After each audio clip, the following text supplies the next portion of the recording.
Welcome my dear student. আজকে আমরা মূল কনসেপ্ট এর যে নিউমেরিক্যালগুলো আছে সেগুলোকে কিন্তু আমরা করব। এবার এই নিউমেরিক্যালগুলো করার আগে আমাদের কিছু কিন্তু বেসিক ফান্ডামেন্টাল যে টপিকগুলো আছে সেগুলো কিন্তু নিয়ে আমাদের আলোচনা করতে হবে। ঠিক আছে, মূল কনসেপ্ট পড়ার আগে যে টপিকগুলো না জানলেই নয়, যেমন তোমার অ্যাটমিক মাস সম্পর্কে আইডিয়া থাকতে হবে, হ্যাঁ, তোমার মলিকুলার মাস সম্পর্কে আইডিয়া থাকতে হবে।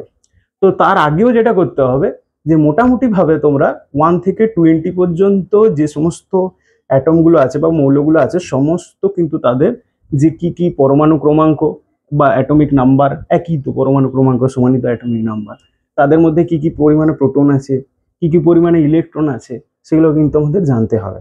তারপরে কি কি জানবে আর, যে ধরো একটা পরমাণুর মধ্যে প্রোটনের মাস কত, তারপরে তোমার নিউট্রনের মাস কত, এই জিনিসগুলো কিন্তু জানবে। ঠিক আছে, এরপর আমরা দেখো যে সাবস্টেন্স বা পদার্থকে বিভিন্ন রেসপেক্টে ভাগ করা যেতে পারে, বিভিন্ন স্টেট অনুযায়ী সেগুলোকে ভাগ করা যেতে পারে। এখন আমরা যেটা দুটো ভাগে ভাগ করব সেটা হচ্ছে ভিজিবিলিটি রেসপেক্টে, অর্থাৎ দৃশ্যমানতার রেসপেক্টে, মানে আমরা পদার্থটাকে চোখে দেখতে পাচ্ছি কি পাচ্ছি না। তো ভিজিবিলিটি রেসপেক্টে যদি ভাগ করা হয় দুটো ভাগে ভাগ করা যেতে পারে। একটা হচ্ছে কি, এটা হচ্ছে ম্যাক্রোস্কোপিক সাবস্টেন্স। আমি এখানে একবার লিখছি, দেখো সাবস্টেন্সকে আমরা দুটো ভাগে ভাগ করছি। ওকে, একটা হচ্ছে ম্যাক্রোস্কোপিক আর একটা হচ্ছে মাইক্রোস্কোপিক। তো ম্যাক্রোস্কোপিক আর মাইক্রোস্কোপিকের মধ্যে কি বলা হচ্ছে, যে ম্যাক্রোস্কোপিক মানে কি, যে সমস্ত সাবস্টেন্সগুলোকে আমরা চোখে দেখতে পাচ্ছি, আর মাইক্রোস্কোপিক বলতে কি, যেগুলোকে আমরা চোখে দেখতে পাচ্ছি না। ম্যাক্রোস্কোপিকের এক্সাম্পল তোমার চারপাশে যা কিছু আছে, বই খাতা পেন যা কিছু আছে যেগুলোকে তুমি চোখে দেখতে পাচ্ছ সমস্ত কিন্তু হচ্ছে ম্যাক্রোস্কোপিকের এক্সাম্পল। আর মাইক্রোস্কোপিকের এক্সাম্পল কি, যেগুলোকে চোখে দেখা যায় না, যেমন অণু বলো, পরমাণু বলো, হ্যাঁ, তারপরে তোমার সাবঅ্যাটমিক পার্টিকেল, প্রোটন, নিউট্রন, সমস্তগুলো কিন্তু হচ্ছে এই মাইক্রোস্কোপিকের মধ্যে একদম সবাই কিন্তু পড়ে যাচ্ছে। ওকে, তো এবারে দেখো কি জন্য আমাদের মূল কনসেপ্ট ধরা করা হলো। দেখো না, প্রথমে ধরো এই ম্যাক্রোস্কোপিক সাবস্টেন্সগুলোকে আমরা কাউন্ট করব।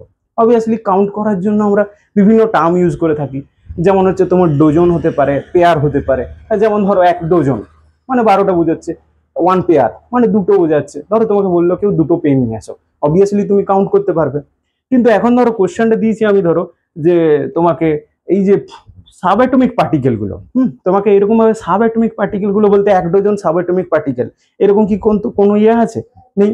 তাহলে এই যে সাব অ্যাটমিক পার্টিকেল গুলোকে ক্যালকুলেটটা তুমি কিভাবে করবে, ওই ক্যালকুলেটটা করার জন্য কিন্তু এই মোলের ধারণা কিন্তু এসেছিল। ওকে, তো ফার্স্ট যেটা করবে, মানে ক্যালকুলেট করাটা কিন্তু খুবই প্রয়োজন। কিন্তু নাহলে ধরো আমি এরকম কোশ্চেন দিয়েছি তোমাকে যে 32 গ্রাম অক্সিজেন পরমাণু দিয়েছি, সাপোজ পরমাণু, এর মধ্যে তুমি কতগুলো অক্সিজেন পরমাণু আছে, কতগুলো, সেগুলো কি তুমি ক্যালকুলেট করতে পারবে? তার জন্য মৌল এটা করতে পারবে। কিন্তু অন্যদিকে ম্যাক্রোস্কোপিক যদি বলি, ম্যাক্রোস্কোপিকে ইজিলি তোমরা করে দিতে পারবে ম্যাক্রোস্কোপিকে। কারণ ধরো একটু অবভিয়াসলি টাইম দিয়েছি, ধরো 10 গ্রাম যে চিনি দিয়েছি, 10 গ্রাম চিনি, ওকে, 10 গ্রাম যে চিনি দিয়েছি এর মধ্যে কতগুলো সুগার কিউব আছে। ওকে, তো তোমার মোটামুটি ভাবে টাইম লাগবে, টাইম লাগলে হয়তো তুমি ধরো আধ ঘন্টা পর তুমি ক্যালকুলেট করলে যে এখানে আছে মোটামুটি স্যার 500টা সুগারের দানা। কিন্তু এখানে তুমি কি 32 গ্রাম অক্সিজেন পরমাণুর মধ্যে কতগুলো অক্সিজেন পরমাণু আছে তুমি কি চট করে বের করতে পারবে? পারবে না। এই সমস্ত এইগুলোকে বের করানোর জন্য, সংখ্যা এগুলোকে বের করানোর জন্য কিন্তু আমাদের মোল টার্মটা ইউজ করা হয়েছিল। বা হয়তো ধরো কেমিস্ট্রি ল্যাবে তুমি এক্সপেরিমেন্ট করছো, যে টাইটেশন করছো, অ্যাসিড বেস টাইটেশন, তো স্যার বললেন যে 2 মোলার সোডিয়াম হাইড্রোক্সাইডের সলিউশন বানাও। ওকে, 2 মোলার সোডিয়াম হাইড্রোক্সাইড। তাহলে এখন ধরো 1 মোল সোডিয়াম হাইড্রোক্সাইড বানাতে গেলে কতটা পরিমাণ সোডিয়াম হাইড্রোক্সাইডের দরকার হয় সেটা আমাকে অবভিয়াসলি জানতে হবে। তাহলে এই সমস্ত কথাবার্তাগুলো করার জন্যই কিন্তু আমাদের মূল কনসেপ্টটা কিন্তু এখানে প্রচন্ডভাবে ইম্পর্টেন্ট। ওকে, তো এই মূল কনসেপ্টটা দেখো বিভিন্ন সাবস্টেন্স গুলো, অ্যাটম বলো বা মলিকুল, এগুলো নিয়ে তৈরি হয়েছে। তাহলে অবভিয়াসলি অ্যাটমের যে ওয়েট, এই সমস্ত বা মলিকুলের যে ওয়েট, এই টার্মগুলো নিয়ে যে কথাবার্তাগুলো হয় সেগুলোকে আমরা ফার্স্ট জানবো। ফার্স্ট যদি আমরা দেখি, যেমন একটা হচ্ছে অ্যাটমিক ওয়েট। ওকে, অ্যাটমিক ওয়েট বাংলা একে কি বলছে, পারমাণবিক ভর বা অনেক সময় পারমাণবিক গুরুত্বও বলে, তাই তো। পারমাণবিক ভর বা পারমাণবিক গুরুত্ব বলতে কি বোঝো? ফার্স্টেই বলছিস ডেফিনেশন কিন্তু কোনো রকম ভাবে মুখস্থ করবে না। ডেফিনেশন মুখস্থ করলে কিন্তু চলবে না, ফার্স্টে আগে বুঝতে হবে তারপরে কি বলছে। ঠিক আছে, এগুলো তোমরা যদি বুঝতে পেরে যাও তাহলে কিন্তু মুখস্থ করার কোনো প্রয়োজনই নেই। ওকে, দেখো ডাল্টনের যে পরমাণুবাদ বেরিয়েছিল, তো তারপরে কিন্তু মোটামুটি ভাবে পরমাণুর মডেল সম্পর্কে মোটামুটি ভাবে ধারণা পাওয়ার পরে বিজ্ঞানীরা চেষ্টা করলো যে একটা অ্যাটমের ভর কত। ওকে, তো তারা কিন্তু বিভিন্ন পদ্ধতির সাহায্যে কিন্তু বের করানোর চেষ্টা করলো, তো মোটামুটি ভাবে তারা কিন্তু পাচ্ছিল না একটা অ্যাটমের পার্টিকুলার ভর। তখন তারা কি করলো, তখন তারা ওই একটা অ্যাটমের ভরকে বের করানোর জন্য কারোর রেসপেক্টে বের করানোর চেষ্টা করলো। ঠিক আছে, এই রেসপেক্টে কারোর যখন বের করানোর চেষ্টা করছে তখন এইরকম এই অ্যাটমিক ওয়েট এই টার্মগুলো আসছে। ওকে, ধরো সাপোজ আমি অক্সিজেন পরমাণুর আমি একটা পরমাণুর আমি একটা ভর বের করতে চাইছি, পার্টিকুলারলি একটা অক্সিজেন পরমাণুর ভর। তো কি করব, সেটাকে হয়তো ধরো হাইড্রোজেনের রেসপেক্টে বের করাচ্ছি, হাইড্রোজেনের রেসপেক্টে একটা পরমাণুর ভর, একটা অক্সিজেনের রেসপেক্টে একটা ভর, এইরকম ভাবে বের করার চেষ্টা করছি। ঠিক আছে, কারোর রেসপেক্টে কিন্তু বের করানো চলছে। এবারে কারোর রেসপেক্টে বের করানোর জন্য বিভিন্ন মৌলগুলোকে, বিভিন্ন মৌলের অ্যাটমগুলোকে স্ট্যান্ডার্ড হিসেবে ধরা হচ্ছে। কখনো হাইড্রোজেন ধরা হচ্ছে, কখনো অক্সিজেনের অ্যাটম ধরা হচ্ছে, আবার কখনো কখনো 12C ইয়েটাকে ধরা হচ্ছে, আইসোটোপটাকে ধরা হচ্ছে। তাহলে এইরকম ধরা, এইরকম সবগুলোকে রেফারেন্স বা স্ট্যান্ডার্ড করতে করতে বিভিন্ন রকমের স্কেল অনুযায়ী আমাদের এই পারমাণবিক ভরের যে ডেফিনেশন গুলো আসে। একটা ফার্স্ট আছে হাইড্রোজেন স্কেল, একটা আছে তোমার অক্সিজেন স্কেল, একটা আছে তোমার 12C স্কেল। বুঝতে পারলে? তাহলে দেখো এবার যেটা ফার্স্ট যেটা আমরা দেখবো সেটা হচ্ছে হাইড্রোজেন স্কেলে। হাইড্রোজেন স্কেলে একটা তোমার পরমাণুর কিরকম ভর হয় বা একটা অ্যাটমিক ওয়েট সম্পর্কে আমরা এখানে আলোচনা করব। ওকে, তো হাইড্রোজেন স্কেলে অ্যাটমিক ওয়েটে কি বলতে চাইছি, এখানে আমরা হাইড্রোজেনটাকে স্ট্যান্ডার্ড হিসেবে ধরা হচ্ছে। তো এই ডেফিনেশন বললে কি বোঝাবে, যে কোনো একটা মৌলের পরমাণুর ভর একটা হাইড্রোজেন পরমাণুর ভরের তুলনায় যত গুণ ভারী। ঠিক আছে, তাকে বলা হচ্ছে কি আমরা হাইড্রোজেন স্কেল অনুযায়ী অ্যাটমিক ওয়েট। কিন্তু এরকম ভাবে ডেফিনেশন মুখস্থ করা হবে না। যে ধরো যে কোনো একটা মলিকুল হতে পারে, যে কোনো একটা মলিকুলের একটা অ্যাটম ধরো, যে কোনো হতে পারে, যে কোনো মৌলের একটা পরমাণুকে তুমি ধরো, সাপোজ সেটার পরমাণুর ভরটা তুমি ধরে নিলে কি এম। এবারে হাইড্রোজেনের একটা পরমাণু নির্দিষ্ট ভর আছে, দুটোকে তুমি রেশিও করে দেবে। বুঝতে পারলে? তার মানে এর রেসপেক্টে তুমি এটা বের করলে, হাইড্রোজেনের রেসপেক্টে, যেহেতু এর বের করতে পারলে না তাহলে সেখান থেকে তোমরা কিন্তু এই হাইড্রোজেন স্কেল অনুযায়ী অ্যাটমিক ওয়েটটা তোমরা বের করে নিতে পারলে। যেমন তোমার সাপোজ ধরো আমি দিয়েছি যে সোডিয়ামের পারমাণবিক ভর হচ্ছে 23 অ্যাকর্ডিং টু হাইড্রোজেন স্কেল। ওকে, আমি লিখছি যে সোডিয়ামের পারমাণবিক ভর কত, পারমাণবিক ভর দিয়েছি 23 according to hydrogen scale, according to hydrogen scale লিখলাম। তো এর মানে কি, এর মানে বলা হচ্ছে যে সোডিয়ামের একটা পরমাণুর ভর একটা হাইড্রোজেন পরমাণুর তুলনায় 23 টাইমস বেশি বা 23 গুণ হচ্ছে ভারী, এইটাই বোঝাচ্ছে। যদি বলি ম্যাগনেসিয়ামের পারমাণবিক ভর আমি লিখে দিচ্ছি সাপোজ ধরো 24, সাপোজ লিখলাম 24, মানে কি বলা হচ্ছে অ্যাকর্ডিং টু হাইড্রোজেন স্কেল অনুযায়ী যদি আমি বলি তাহলে কি বলবে, যে অবভিয়াসলি ওই ম্যাগনেসিয়ামের যে পরমাণুটা রয়েছে তার একটা হাইড্রোজেন পরমাণুর তুলনায় 24 টাইমস হচ্ছে বেশি। এটাই হচ্ছে অ্যাকচুয়ালি তোমার পারমাণবিক ভর সম্পর্কে আইডিয়া মোটামুটি অ্যাকর্ডিং টু হাইড্রোজেন স্কেল। এবারে দেখবো আমরা কি, সেকেন্ডে দেখবো অক্সিজেন স্কেল। আমি লিখলাম অক্সিজেন স্কেল অনুযায়ী কি রকম ভাবে হবে। দেখো অক্সিজেন স্কেল অনুযায়ী বলতে গেলে কিভাবে বলবে, একই রকমের কিন্তু একটু টার্মটা আছে একটু অন্য রকমের আছে। এখানে 1/16 এখানে গুণ করছে। হ্যাঁ অ্যাকচুয়ালি দেখো যে এখান থেকে তুমি ডেফিনেশন হলে বলবে কি, যে কোনো মৌলের একটা পরমাণুর ভর একটা অক্সিজেন পরমাণুর ভরের 1/16 অংশের তুলনায় যত গুণ ভারী তাকেই বলবো হচ্ছে অ্যাকচুয়ালি অক্সিজেন স্কেল অনুযায়ী পারমাণবিক ভর। তাহলে আমি যদি এটাকে লিখি কিরকম ভাবে লিখবে, যে ধরো কোনো মৌলের একটি পরমাণুর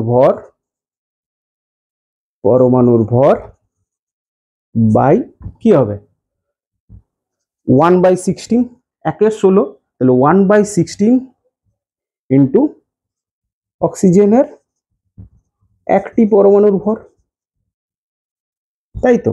এটাকে জাস্ট তুমি গুণ করে দিলে। তাহলে ধরো এই পরমাণুর ভরটা তোমার অক্সিজেন স্কেল অনুযায়ী পরমাণুর ভর কি করবে, এই অনুযায়ী এখানে অক্সিজেনের যে পারমাণবিক ভরটা আছে সেটার সাথে তুমি 1/16 করবে, দুটোর এভাবে রেশিও করে দিলে কিন্তু তোমার এই এটা বেরিয়ে যাবে পারমাণবিক ভর। এবারে যেটা মোস্ট ইম্পর্টেন্ট হচ্ছে অক্সিজেন স্কেলে বের করানোটা থেকে হাইড্রোজেন স্কেলটা একটু বের করানোটা একটু ক্রিটিক্যাল হয়ে যায়। তার কারণ হচ্ছে কি, হাইড্রোজেনের আকারটা হচ্ছে অত্যন্ত ক্ষুদ্র। তাহলে সবার যখন বের করানো যায়, মানে যার সাথে এর তুলনা করে যেহেতু বের করানো হয়, তাহলে অনেক সময় ত্রুটিপূর্ণ কিন্তু তুলনা হয়ে যায়। তাহলে সেই কারণে হাইড্রোজেন স্কেল অনুযায়ী কিন্তু তোমার পারমাণবিক ভরটা বের করানোটা অতটা তোমার সুবিধা নয়, তার থেকে অক্সিজেন স্কেলটা একটু বেটার হয়। কারণ অক্সিজেন তোমার বিভিন্ন এর সাথে আরো বেশি করে যৌগ বেশি যেহেতু করতে পারে হাইড্রোজেনের তুলনায়, তাহলে সেই জন্য যে অক্সিজেন স্কেল অনুযায়ী পারমাণবিক ভরটা বের করানোটা একটু বেশি সুবিধা হয়। তো এখন এগুলোর থেকেও হাইড্রোজেন স্কেল বলো বা তোমার অক্সিজেন স্কেল বলো, এদের থেকেও যেটা মোস্ট ইম্পর্টেন্ট যে স্কেলটা সাহায্যে বের করা হচ্ছে সেটা হচ্ছে কি 12C আইসোটোপ, কার্বনের একটা C12 আইসোটোপকে সাহায্যে কিভাবে বের করেছি, এইটা আমাদের এখন বেশি মোস্ট ইম্পর্টেন্ট, এটা আমাদের দেখতে হচ্ছে। দেখো এবারে যেটা আমরা দেখব যে 12C স্কেল অনুযায়ী পারমাণবিক ভরের ডেফিনেশন। ওকে, তো এখানে ডেফিনেশন সে একই রকমের মুখস্থ করা সে আছে, কিন্তু মুখস্থ আমি বলবো যতটা সম্ভব কম করা যায় ততটা ভালো। এখানে কি বলছে যে কোনো মৌলের একটা পরমাণুর ভর একটা 12C আইসোটোপের ভরের 1/12 তুলনায় যত গুণ ভারী।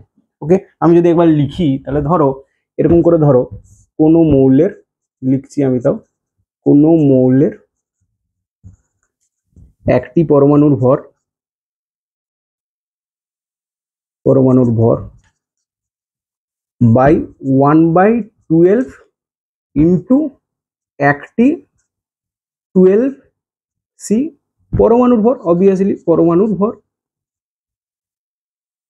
তো এইখানে ধরো কোনো একটা মৌলের একটি পরমাণুর ভর, এটা যা খুশি হতে পারে, তুমি সালফার বলো নাইট্রোজেন বলো যা খুশি নিতে পারবে। তাহলে সেই পরমাণুর ভরটা তুমি ফার্স্টে করবে, তারপরে এই যে 1/12 ইন্টু 12C পরমাণুর যে ভরটা আছে এটা দিয়ে মাল্টিপ্লাই করে দিলেই কিন্তু তোমার 12C স্কেল অনুযায়ী কিন্তু তোমার এই পারমাণবিক ভরের ডেফিনেশনটা চলে আসছে। ঠিক আছে, তো এবারে এটাকে ক্যালকুলেট করে এটার ভ্যালু কত হয়, এইটা হচ্ছে মোস্ট ইম্পর্টেন্ট অ্যাটমিক স্কেল, মানে 12C স্কেল অনুযায়ী এটা আমরা বেশি ইউজ করছি বর্তমান দিনে। তো এটা কিভাবে হচ্ছে এটা দেখো। ধরো তোমাকে দিয়েছে কোনো মৌলের একটি পরমাণুর ভর। ওকে, এই একটি পরমাণুর ভরটা তুমি ক্যালকুলেট কিভাবে করবে।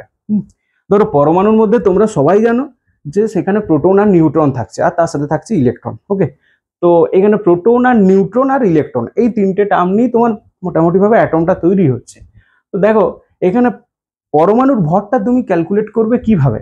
তাহলে একটা পরমাণুর মধ্যে যেহেতু দেখছো যে প্রোটন আছে, নিউট্রন আছে, ইলেকট্রন আছে, অবভিয়াসলি পরমাণুর ভরটা কি হবে, mass of proton plus mass of neutron আমি যদি লিখি, প্লাস হচ্ছে কি মাস অফ ইলেকট্রন।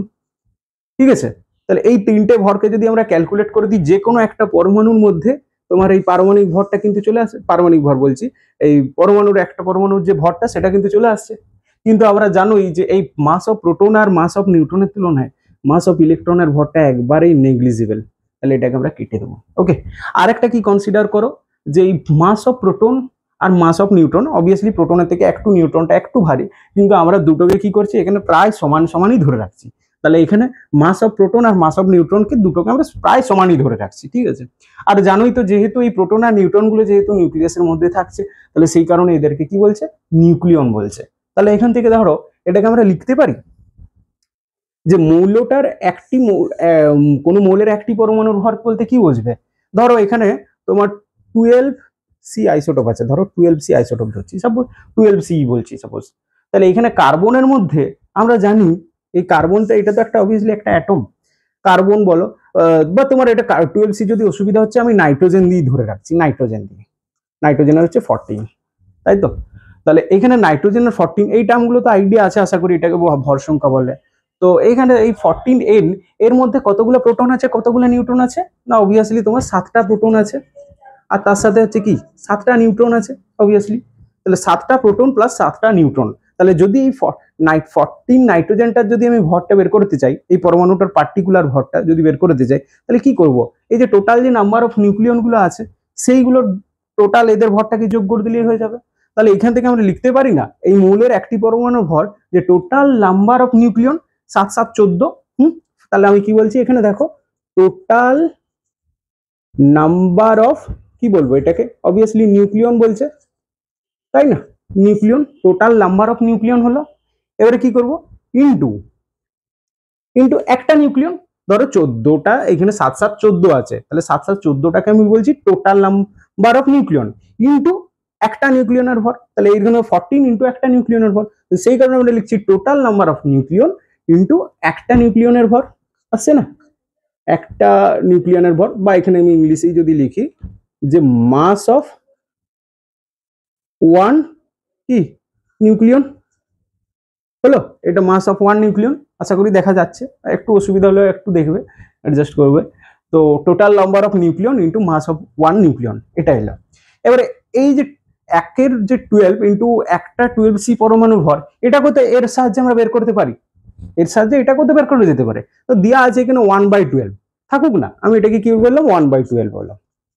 এবারে কি বলেছে যে একটা 12C পরমাণুর ভর, তাহলে এখানে যখন দেওয়া আছে 12C বলে, এখানে বড় বড় করে যেহেতু দেওয়া আছে, তাহলে আমরা অবভিয়াসলি এখান থেকে লিখতে পারি না যে 12 এর মধ্যে কি আছে, কতগুলো প্রোটন আছে, কতগুলো নিউট্রন আছে, 6টা প্রোটন আছে, আর তার সাথে কতগুলো নিউট্রন আছে, 6 প্রোটন প্লাস 6n, এটা তো আমরা দেখতে পাচ্ছি এখান থেকে।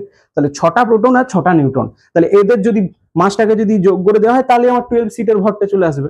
তাহলে এখান থেকে আমরা কি লিখতে পারি, যে ধরো 6টা প্রোটন আছে, 6টা নিউট্রন আছে, এখান থেকে আমরা লিখতে পারি তো যে কতগুলো নিউক্লিয়ন আছে, তাহলে 6 + 6 = 12, তাহলে এখানে লিখে দিলাম 12টা নিউক্লিয়ন আছে, 12টি, 12ই লিখলাম, 12ই লিখলাম, 12টি নিউক্লিয়ন, যা সংখ্যা যেহেতু 12 লিখলাম, into mass of one nucleon, কারণ 6 + 6 = 12, এবার 12টা যেহেতু প্রোটন আর নিউট্রনকে যে তোমার ইন্টু করে দিচ্ছি একটা নিউক্লিয়ন, তাহলে 12 into mass of one nucleon, হচ্ছে না। এবারে দেখো এই 12 আমরা কেটে দিতে পারি, হয়েছে, 12 12 কেটে গেল। এবার এই মাস অফ ওয়ান নিউক্লিয়ন আর এখানে মাস অফ ওয়ান নিউক্লিয়ন, এইটাও কেটে যাবে, এটাও কেটে যাবে। তাহলে দেখো অ্যাটমিক ওয়েট সম্পর্কে কি এলো, অ্যাটমিক ওয়েট যখন বলবে তাহলে কি পড়ে রইল বলো তো, total number of nucleon, total number of nucleon. দেখো এটা জাস্ট একটা সংখ্যা, এখান থেকে বলে না অনেকে যে পারমাণবিক ভরের যে কোনো একক নেই, তাহলে এখান থেকে দেখো, এখান থেকে কোনো কেজি বলো, কোনো গ্রাম বলো, কিছু পড়ে রইলো কি, সবগুলো তো কেটে গেল, তাহলে শুধুমাত্র একটা সংখ্যা পড়ে রয়েছে। তাহলে দেখো অ্যাটমিক ওয়েট সমান কি করবে, তাহলে ফাইনালি অ্যাটমিক ওয়েট সম্পর্কে তোমরা যখন বলবে তাহলে তখন কি বলবে, যে টোটাল নাম্বার অফ নিউক্লিয়ন, এটাই বলে দেবে, এটাই হলো অ্যাকচুয়ালি সূত্র, অ্যাটমিক ওয়েটটা ক্যালকুলেট করবে এরকম ভাবে, হয়েছে। এবারে ধরো যে সাপোজ ধরো এখান থেকে, তার জন্য কতগুলো আমি এখানে মৌল আমি এগুলো লিখে রেখেছি, ঠিক আছে, সালফার 16 বলো, এগুলো কিভাবে আসছে ধরো, যেমন যদি আমি বলি হাইড্রোজেনের ক্ষেত্রে, তাহলে অ্যাটমিক ওয়েট হচ্ছে টোটাল নাম্বার অফ নিউক্লিয়ন, এই টোটাল নাম্বার অফ নিউক্লিয়নটাকে কি বলে, অনেক সময় ভর সংখ্যা বলে না, ভর সংখ্যাই তো এটা। ধরো এরকম আছে, ধরো এম আছে, এখানে আছে জেড আছে, এটা আছে এ, এই এটাই তো অ্যাকচুয়ালি প্রোটন আর নিউট্রন, এটারই তো সামকে বোঝাচ্ছে ভর সংখ্যা, তাহলে এই ভর সংখ্যাটাই তো আমার এলো actually total number of nucleon. তাহলে যখনই আমার পারমাণবিক ভর বলতে বলবে তুমি এই এটা লিখে দিবে, তাহলেই কিন্তু হয়ে যাবে। ধরো এখানে ধরো হাইড্রোজেন 1H1 আছে, তাহলে এর ক্ষেত্রে তোমার যদি বলি হয় পারমাণবিক ভর, তুমি কি বলতে পারবে, দেখো এই যে ভর সংখ্যা কত 1 আসছে, 1 লিখলাম। এখানে দেখো হিলিয়াম, হিলিয়ামটার ক্ষেত্রে কত হবে, হিলিয়ামটার ক্ষেত্রে হবে তোমার 2He4, তাহলে এটার ক্ষেত্রে হবে তোমার 4, হচ্ছে না, সি 6C12, ওকে 6C12 এর ক্ষেত্রে কত হবে, অবভিয়াসলি 12, নাইট্রোজেনের ক্ষেত্রে হবে কত 14, অক্সিজেনের ক্ষেত্রে কত হবে 16, হয়েছে না, Al20 এর ক্ষেত্রে প্রায় 23 হয়ে যায়, আর সিলিকনের ক্ষেত্রেও প্রায় 28 হয়, আর এই পি তোমার 15P31 এর ক্ষেত্রে কত হবে 31 হবে। তোমার সালফারের ক্ষেত্রে কত হবে, এর ভর সংখ্যাটা আমি যদি ক্যালকুলেট করি তাহলে কত আসবে 32 আসবে, আর ক্লোরিনটার ক্ষেত্রে আসবে কত 35.5, এরকম একটা জাস্ট একটা রাউন্ড ফিগার নেবে, অনেক সময় একটু পয়েন্ট ধরো 14.001, আমার ক্যালকুলেশনের জন্য কিন্তু আমরা একদম রাউন্ড ফিগারই ধরবো, 14 ধরবো, 16 ধরবো, তার মধ্যে যেগুলো তোমার যাদের প্রোটন সংখ্যাগুলো যাদের জোড় দেওয়া আছে, ইভেন নাম্বার দেওয়া আছে, তাদের ক্ষেত্রে দেখো ডাইরেক্টলি 2 মাল্টিপ্লাই করে দিলেই কিন্তু আমার হয়ে যাচ্ছে। কিন্তু বাকি যেগুলো অড যে টার্মগুলো আছে একটু মনে রাখতে হবে, যেমন এখানে তোমার পিটা একটু মনে রাখবে, হ্যাঁ, তোমার আর কোনটা আছে, যেমন অ্যালুমিনিয়ামটা আছে, এটা কিন্তু একটু মনে রাখবে, এইগুলো করলে মোটামুটি ভাবে হয়ে যায়, ঠিক আছে। এই হচ্ছে তোমার বিভিন্ন এর সাহায্যে পারমাণবিক ভর কিভাবে বের করবে, তাহলে পারমাণবিক ভরগুলো কিভাবে বললে ক্যালকুলেট করবে, কিভাবে তার যে ভর সংখ্যাটা আছে, সেই ভর সংখ্যাটাই হচ্ছে তোমার অ্যাকচুয়ালি তার পারমাণবিক ভর, এবং এটার কিন্তু কোনো তোমার গ্রাম বলো বা কোনো ইউনিট কিন্তু হয় না, এটা কিন্তু মাথায় রাখবে। আর এখন মডার্ন টেকনিকের সাহায্যে এগুলো মাস স্পেকট্রোস্কোপি বলো বা এটা এই পদ্ধতিগুলো স্পেকট্রোস্কোপির বিভিন্ন অ্যানালিসিসের মাধ্যমে কিন্তু অ্যাটমিক যে ওয়েট হয় কিভাবে কতটা হয় এগুলো কিন্তু মোটামুটিভাবে বের করানো যাচ্ছে। ঠিক আছে।